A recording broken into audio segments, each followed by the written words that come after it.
सोमवार को विद्युत बोर्ड कर्मचारी यूनियन ने बिजली बोर्ड के प्रबंधन के साथ बैठक की। इस बैठक में कर्मचारियों के मुद्दों पर चर्चा की गई। विद्युत बोर्ड कर्मचारी यूनियन के अध्यक्ष हीरालाल वर्मा ने मीडिया से बात करते हुए बताया कि बैठक में यूनियन के मुख्य मुद्दों पर बात की गई है। उन्होंने कहा कि इंजीनियर कैडर की 51 पोस्ट को खत्म किया गया है। उन्होंने इन पोस्टों को शीघ्र बहाल करने की मांग की है। उन्होंने कहा कि आउटसोर्स के 81 चालकों को बहाल किया गया है, जिसमें से अभी तक 30 चालकों को ही नोटिस मिल पाया है। हीरालाल वर्मा ने कहा कि बिजली बोर्ड में विभिन्न श्रेणियों के 9000 पद खाली पड़े हैं। उन्होंने उस पर जल्द भर्ती प्रक्रिया की मांग की है। साथ ही उन्होंने कहा कि बिजली बोर्ड की भर्तियां टेक्निकल कैटेगरी से भरी जाए।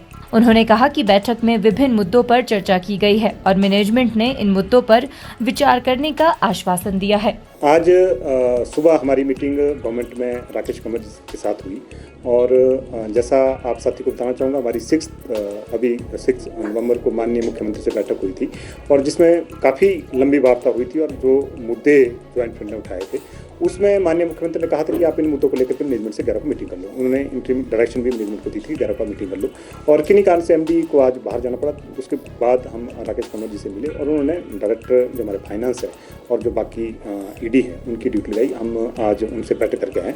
आज बैठक में बड़ा इशू तो यही था कि भी जो नेक्स्ट मीटिंग जो होनी है, नेक्स्ट मीटिंग गवर्नमेंट बिजली बोर्ड मैनेजमेंट और ज्वाइंट फ्रंट की एक ज्वाइंट मीटिंग होनी है गवर्नमेंट में। जो इशू हमने रेज किए हैं वो 18th की मीटिंग है, अभी 18th नवंबर को सचिवालय में होनी है और उस करके जो मैनेजमेंट है हमारा व्यू मैनेजमेंट के सामने हमने रखा और मैनेजमेंट अपना व्यू उस मीटिंग में रखेगी।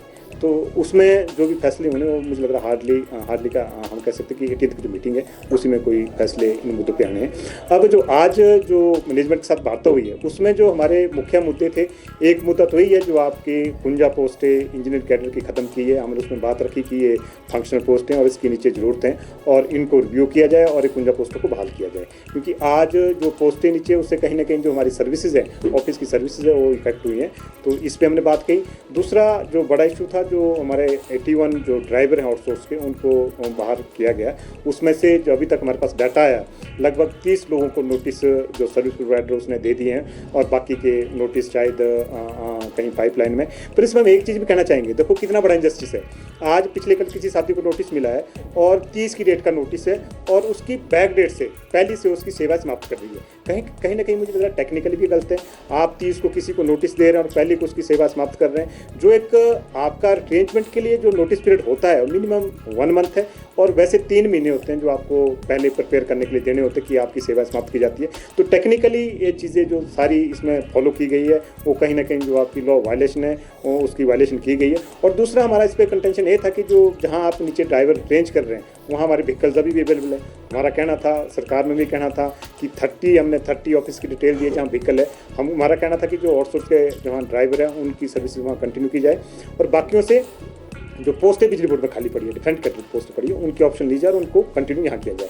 अभी हमारा इस पर मैनेजमेंट के सामने वर्चन रखा। और तीसरा बड़ा बात, आप मीडिया के साथ ही मेरे पिटरॉप में अभी थे जो आपकी 7th को खट्टर जी आए थे और जिसमें स्टेट गवर्नमेंट और गवर्नमेंट ऑफ इंडिया की बात हुई पावर सेक्टर के मुद्दों को लेकर के हुई। उसमें पावर सेक्टर का एक इशू आया जो बिजली बोर्ड से कंसर्न था। वैसे 5-6 इशू थे उसमें हट करके थे, लेकिन एक इशू जो बिजली बोर्ड का कंसर्न में आया उसको लेकर के हम सब चिंतित है। जो सारे लोग बैठे हैं, जो मीटिंग कर रहे हैं, मीटिंग में डिटेल चर्चा हुई। उसमें कहा गया जो स्टेट की ओर से प्रपोजल देगी कि 66 kV से ऊपर का जो सिस्टम है उसको बिजली बोर्ड से अलग कर दिया जाए। उस पर हमारा कहना यह है, 2010 में जब बिजली बोर्ड का पुनर्गठन हुआ था उस टाइम एक जो ज्वाइंट फ्रंट था उसमें सारे कंस्टिट्यूएंट थे, प्रदेश सरकार, बिजली बोर्ड की मैनेजमेंट और ज्वाइंट फ्रंट के बीच में एक समझौता हुआ था। उसमें कहा गया है, लिखित है, अभी भी कहा गया है, उसमें जो अभी भी आपका डॉक्यूमेंट है उसमें कहा गया है कि अगर कोई भी आपका सर्च बिजली बोर्ड से अलग करना है उसके लिए आपको ज्वाइंट जो फ्रंट है उसको कंसल्ट करना पड़ेगा। तो आज हम कहना चाहेंगे, इस आपके मीडिया के माध्यम से कहना चाहेंगे, वैसे भी हमने मैनेजमेंट से बात की है, सरकार में हमने बात की है कि बिजली बोर्ड का कोई भी सर्च गैर कंसल्टेशन के नाम दीजिए। दूसरी बड़ी बात हम ये कहना चाहेंगे क्योंकि जो अभी ये जो ट्रांसमिशन के सर्च हैं ये 2200 करोड़ के हैं, जो बिजली बोर्ड से अलग होने की बात की है। अगर 2200 करोड़ का आपका सर्स बिजली बोर्ड से बाहर जाता है, 29,000 हमारे पेंशनर्स हैं, उनकी जो सोशल सिक्योरिटी है या हमारी सर्विस कंडीशन पूरी तरह से प्रभावित होगी।